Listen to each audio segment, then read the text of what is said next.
بسم اللہ الرحمن الرحیم۔ آج کا جو ہمارا سبق ہے وہ اذان سے متعلق ہے۔ سورہ فاتحہ کا ترجمہ مکمل کر چکے ہیں، تو آج سے ہی اذان کا ترجمہ شروع ہونے جا رہا ہے۔ تو اذان میں سب سے پہلے جو کلمات ہیں وہ ہیں اللہ اکبر، اللہ اکبر۔ اللہ اکبر اس کے معنی ہوتے ہیں اللہ سب سے بڑا ہے۔ کبیر کے معنی ہوتے ہیں بڑا، کبیرن کے معنی ہوتے ہیں بڑا، اور اکبر کے معنی ہوتے ہیں زیادہ بڑا۔ یعنی کبیر کے معنی ہوتے ہیں گریٹ، اور اکبر کے معنی ہوتے ہیں دا گریٹسٹ۔ تو اللہ اکبر کے معنی ہوں گے کہ اللہ تعالی سب سے بڑا ہے۔ تو اذان کا پہلا کلمہ ہے اللہ اکبر، اس میں اللہ تعالیٰ کی کبریائی اور بڑائی بیان کی گئی ہے۔ اذان کا ایک کلمہ کہہ کر بندوں کو اس نماز کی دعوت دی جاتی ہے، نماز کی طرف بلایا جاتا ہے، اور یہ بتایا جاتا ہے کہ اللہ سب سے بڑا ہے، تو اس کی طرف سے تمہیں مسجد میں نماز کے لیے بلایا جا رہا ہے، تو تم نماز کے لیے مسجد میں آ جاؤ۔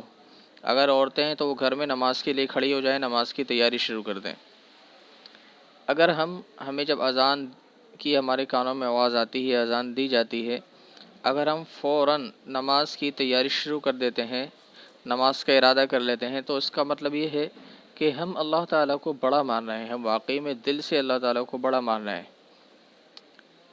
کیونکہ اگر ہم اللہ تعالیٰ کو بڑا نہیں اگر ہمیں اذان دی گئی، ہمارے کانوں میں اذان کی آواز آئی اور ہم نماز کے لیے نہیں بڑھے، ہم اپنے کاموں میں لگے رہے، یہاں تک کہ ہم نے نماز کو چھوڑ دیا، تو اس کا مطلب یہ ہے کہ ہم اللہ تعالیٰ کو بڑا نہیں سمجھتے، اللہ تعالیٰ کی عظمت کا اقرار نہیں کرتے۔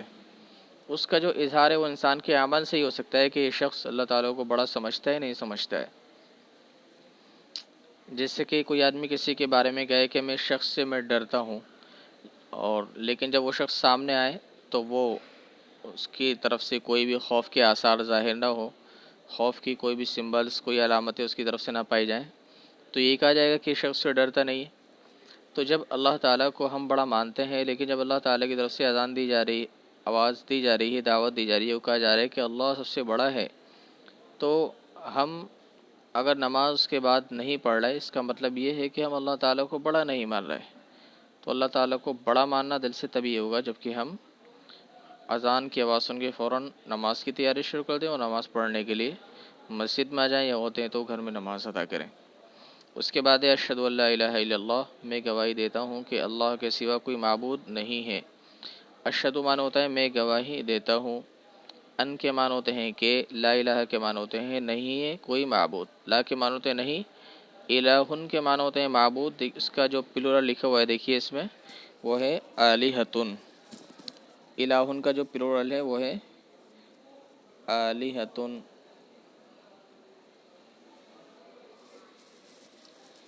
تو لا الہ نہیں ہے کوئی معبود، الا اللہ، اللہ مانے سوائے، اللہ مانے اللہ، سوائے اللہ کے، میں گواہی دیتا ہوں کہ اللہ کے سوا کوئی معبود نہیں ہے۔ اس کلمے سے ہمیں اس بات کی یاد دلائی جاتی ہے کہ ہم نے کلمہ پڑھا ہے لا الہ الا اللہ، ہم ایک اللہ کو ماننے والے ہیں، ایک اللہ کی عبادت کرنے والے ہیں، ایک اللہ پر ایمان رکھتے ہیں۔ تو اس سے ہمیں بتایا جاتا ہے کہ ہمیں جو ہم ایمان لے کر آئے ہیں، ہمیں اس کے ساتھ ساتھ اس کے تقاضوں پر بھی عمل کرنا ہے، کہ ایمان ہم سے کیا چاہتا ہے کہ ہم اللہ تعالیٰ کی بات کو مانیں، جن عبادات کا اس نے ہمیں کرنے کا حکم دیا ہے ان عبادات کو ہم کریں۔ جیسا کہ اب نماز کے لیے بلایا جا رہا ہے تو ہم فوراً نماز کے لیے مسجد میں آ جائیں۔ تو صرف زبان سے کلمہ پڑھ لینا کافی نہیں ہے، بلکہ ہمارے عمل سے، ہمارے کردار سے بھی اس کا اظہار ہونا چاہیے۔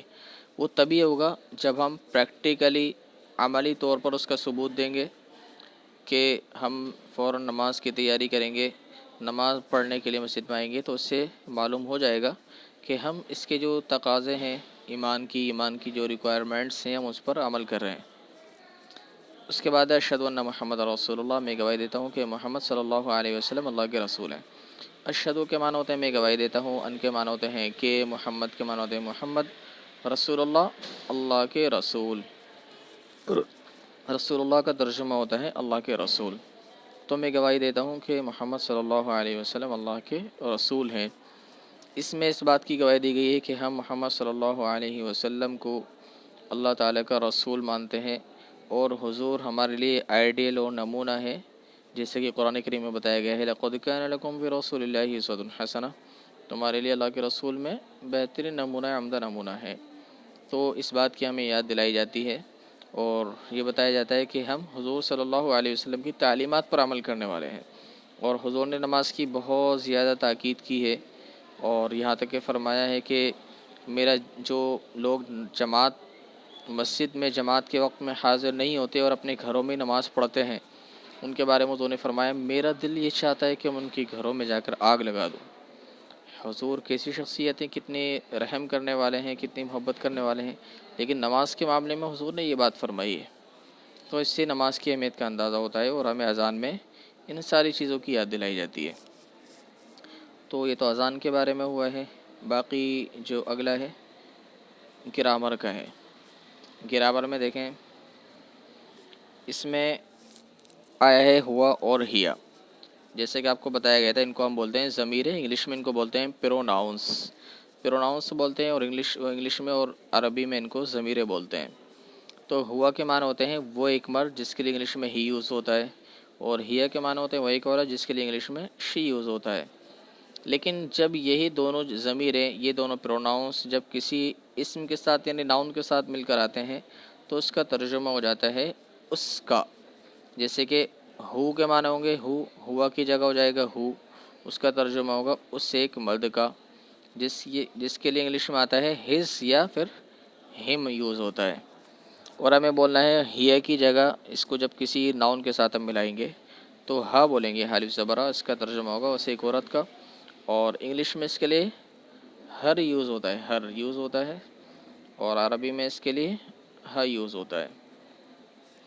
اس کے بعد نیچے انہوں نے اس کا یوز کیا ہے کہ اس کا استعمال کیسے ہوتا ہے، جیسے کہ ہوا ہے، ہوا جب یہ ضمیر یعنی پروناؤن جب کسی اسم یعنی ناؤن کے ساتھ مل کر آتا ہے تو یہ ہو بن جاتا ہے، اور اس کو اس طریقے سے پڑھا جاتا ہے رب ہو، اس مرد کا رب، اس کا ترجمہ ہوگا اس مرد کا رب۔ ربھا، یہ ہیا کی جگہ ہا ہو جاتا ہے، اس کا ترجمہ ہوتا ہے ربھا، اس عورت کا رب۔ ایسے ہی دین ہو، اس مرد کا دین، دین ہوا اس عورت کا دین، کتاب ہو، اس مرد کی کتاب، کتاب ہوا اس عورت کی کتاب۔ بیتن معنی ہوتا ہے گھر، بیتن معنی گھر، ہاؤس، تو بیت ہو اس مرد کا گھر، بیت ہوا اس عورت کا گھر۔ تو ہوا وہ ایک مرد کے لیے آتا ہے، ہیا وہ ایک عورت کے لیے آتا ہے، یعنی ہوا ہی کے بدلے یوز ہوتا ہے اور ہیا شی کے بدلے یوز ہوتا ہے۔ لیکن جب یہ پروناؤن کسی ناؤن کے ساتھ مل کر آتا ہے تو یہ ہو اور ہا ہو جاتا ہے، پھر پڑھتے ہیں رب ہو رب ہا۔ ٹھیک ہے، امید ہے کہ آپ کو سمجھ میں آ جائے گا انشاءاللہ۔ جزاکم اللہ خیر۔